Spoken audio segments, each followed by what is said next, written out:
तो 11 अगस्त 2026 मंगलवार को दो दुर्लभ महायुगों का संयोग बन रहा है और इस संयोग में मात्र एक बेलपत्री का उपाय करके आप अपनी तिजोरी में रखोगे ना, तो घर में ऐश्वर्य, धन धान, सुख संपत्ति, समृद्धि की वृद्धि होती रहेगी।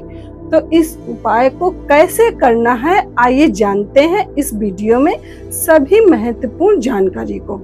11 अगस्त मंगलवार को एक साथ दो दुर्लभ महायुगों का संयोग बन रहा है। तो व्यतिपात योग और मासिक शिवरात्रि उत्तर भारत हिंदू पंचांग के अनुसार श्रावण मास की शिवरात्रि है और यह श्रावण मास की शिवरात्रि का धर्म शास्त्रों में दुर्लभ और महापुण्यदायी फल बताया गया है। तो आइए जानते हैं इस वीडियो में एक एक करके सभी महत्वपूर्ण जानकारी को। व्यतिपात योग का पंचांग और धर्मशास्त्रों में विशेष स्थान है। इसे अत्यंत पवित्र जप तप और पितृतर्पण के लिए अमोघ समय माना गया है। 27 योगों में से 17वां योग व्यतिपात है। भारतीय ज्योतिष शास्त्र और धर्मशास्त्रों में इसे अत्यधिक तीव्र ऊर्जावान माना गया है। इस समय पितृतर्पण, दान पुण्य, मंत्र जप और सत्कर्म एवं साधना के लिए श्रेष्ठ समय माना गया है। इस पुराण में वर्णन है, व्यतिपाते तु यद्दानम स्नानम जाप्यम च भारत सर्वम तदक्षयं प्रोक्तम तस्मात् संयमितो भवेत्। अर्थात व्यतिपात योग के दौरान किया गया स्नान, दान, जप और तप व सत्कर्म अक्षय हो जाता है, अर्थात इसका पुण्य कभी समाप्त नहीं होता है। इसीलिए इस योग में व्यक्ति को संयमित होकर भगवान की भक्ति और साधना में लीन रहना चाहिए। व्यतिपाते कृते श्राद्धे तीर्थे दानम था पिवा तदक्षयं भवेत् सर्वं पितॄणां तृप्तिदायकम। अर्थात व्यतिपात योग में किया गया श्राद्ध, तीर्थ स्थान पर किया गया स्नान, दान या जप पितरों को परम तृप्ति प्रदान करता है और उसका फल सदा अमर रहता है। इस योग में गृह प्रवेश, मुंडन संस्कार व नामकरण और नया व्यापार शुरू करना शास्त्रों में पूरी तरह वर्जित है। इन्हें नहीं करना चाहिए। व्यतिपात योग के दौरान की गई साधना और दान का फल अनंत गुना होकर लौटता है। धर्मशास्त्रों के अनुसार यह योग केवल पाप मुक्ति और पितृतर्पण के लिए ही नहीं बल्कि अक्षय लक्ष्मी और स्थिर समृद्धि की प्राप्ति के लिए भी अत्यंत सिद्ध काल माना गया है। व्यतिपात योग के दिन संध्या के समय लाल कपड़े पर श्री यंत्र या महालक्ष्मी जी की प्रतिमा स्थापित करें। फिर मंत्र बोलें, ओम श्रीम ह्रीम क्लीम श्रीम सिद्ध लक्ष्मी नमः, या दूसरा मंत्र ओम कुबेराय नमः, ओम कुबेराय नमः। इन दोनों मंत्रों में से कोई भी एक मंत्र का कम से कम 3 या 11 माला कमल गट्टे या स्फटिक की माला से जप करें। इससे घर में अटका हुआ धन प्राप्त होता है और आय के नए स्रोत बनते हैं। भगवान विष्णु जी के सामने शुद्ध घी का दीपक जलाकर विष्णु सहस्रनाम का पाठ करें। पाठ के पश्चात तुलसी जी के पौधे में कच्चा दूध मिश्रित जल अर्पित करें और उनकी 108 परिक्रमा करें। व्यतिपात में भगवान विष्णु जी और माँ लक्ष्मी जी की कृपा से घर की दरिद्रता का नाश होता है। इस योग में पीपल के वृक्ष पर जल में थोड़ा सा कच्चा दूध, काले तिल और गुड़ मिलाकर अर्पित करें।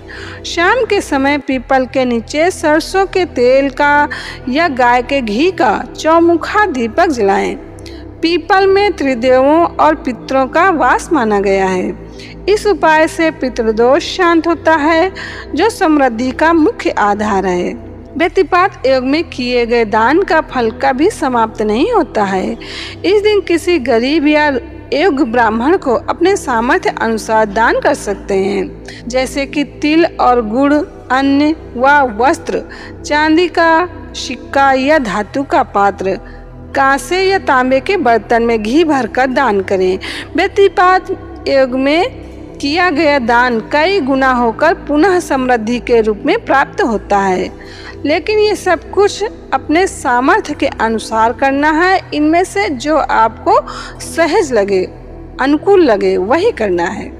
घर के ईशान कोण को पूरी तरह स्वच्छ करें और वहां एक तांबे के लोटे में गंगा जल भर कर रखें, यानी कि कलश रखें। रात के समय वहां गाय के शुद्ध घी का एक दीपक जलाकर रखें।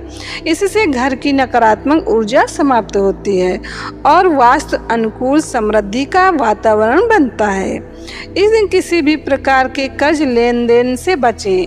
न कर्ज दें और ना ही लें, यानी कि न किसी को पैसा दें और ना ही उस दिन लें। घर में कलह, क्रोध या किसी का अपमान न होने दें, क्योंकि जहाँ शांति होती है वहीं अक्षय लक्ष्मी का वास होता है। तो 11 अगस्त मंगलवार को व्यतिपात योग का समय 6:51 से प्रारंभ हो जाएगा, जो कि 12 अगस्त शाम 3:26 तक है। और 11 अगस्त को दूसरा महादुर्लभ योग मासिक शिवरात्रि है।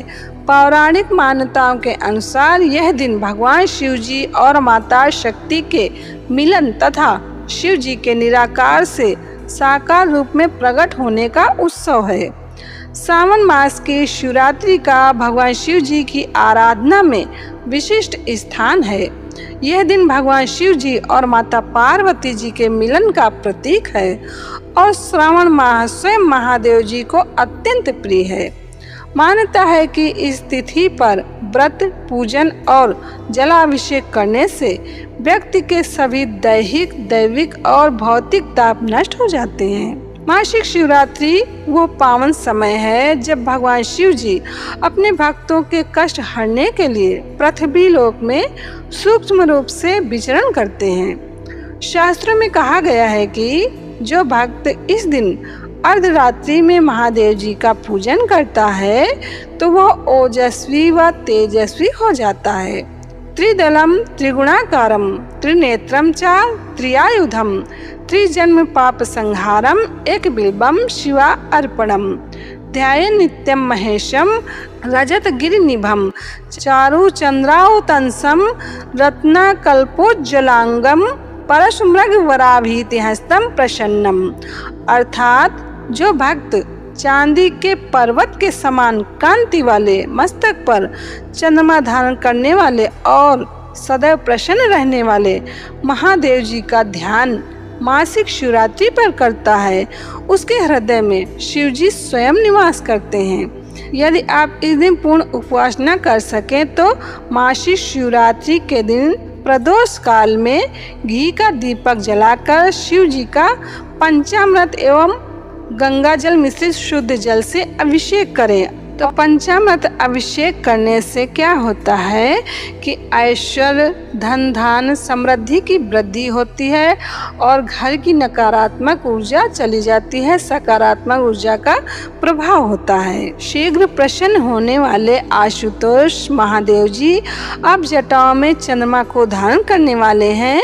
मुझ पर अपनी कृपा दृष्टि बनाए रखें। मासिक शिवरात्रि का व्रत रखने वाला व्यक्ति संसार के सभी सुख भोग कर अंत में शिव धाम को प्राप्त होता है। सत्यम शिवम सुंदरम, शिव ही सत्य हैं और वही परम कल्याणकारी हैं।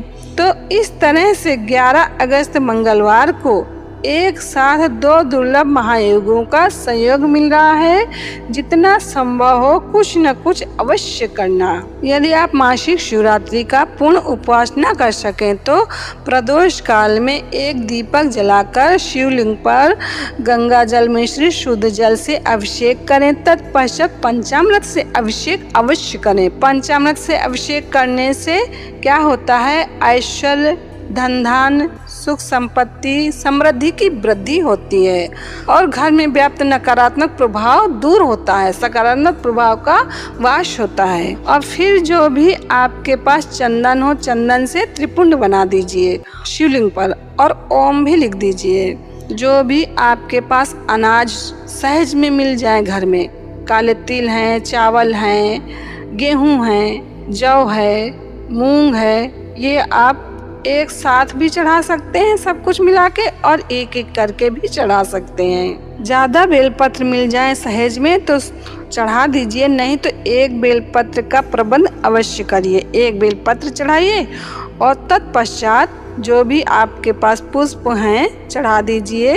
तत्पश्चात आरती करिए। आरती के बाद भगवान भोलेनाथ से एक बेलपत्र मांग कर के ले लीजिए कि हमारे घर में सुख शांति समृद्धि की वृद्धि हो, और उस बेलपत्र को आप अपनी तिजोरी में रख दीजिए। इससे क्या होगा, घर में बरकत बढ़ती है और धन धान की वृद्धि होती रहती है। आप करके देखिए। आशुतोष शब्द परितोषी, नप धरु जटा मुकुट शशिभूषी, अर्थात शीघ्र प्रसन्न होने वाले आशुतोष महादेव जी, आप जटाओं में चंद्रमा को धारण करने वाले हैं। मुझ पर अपनी कृपा दृष्टि बनाए रखें। मासिक शिवरात्रि का व्रत रखने वाला व्यक्ति संसार के सभी सुख भोग कर अंत में शिवधाम को प्राप्त होता है। सत्यम शिवम सुंदरम, अर्थात शिव ही सत्य हैं और वही परम कल्याणकारी हैं। तो इस तरह से 11 अगस्त मंगलवार को एक साथ 2 दुर्लभ महायोगों का संयोग मिल रहा है। तो जितना संभव हो कुछ न कुछ अवश्य समय निकाल कर करिएगा। यही महत्वपूर्ण जानकारी इस वीडियो में देना था। जानकारी कैसी लगी कमेंट करके जरूर बताना। जय श्री कृष्ण। हर हर महादेव।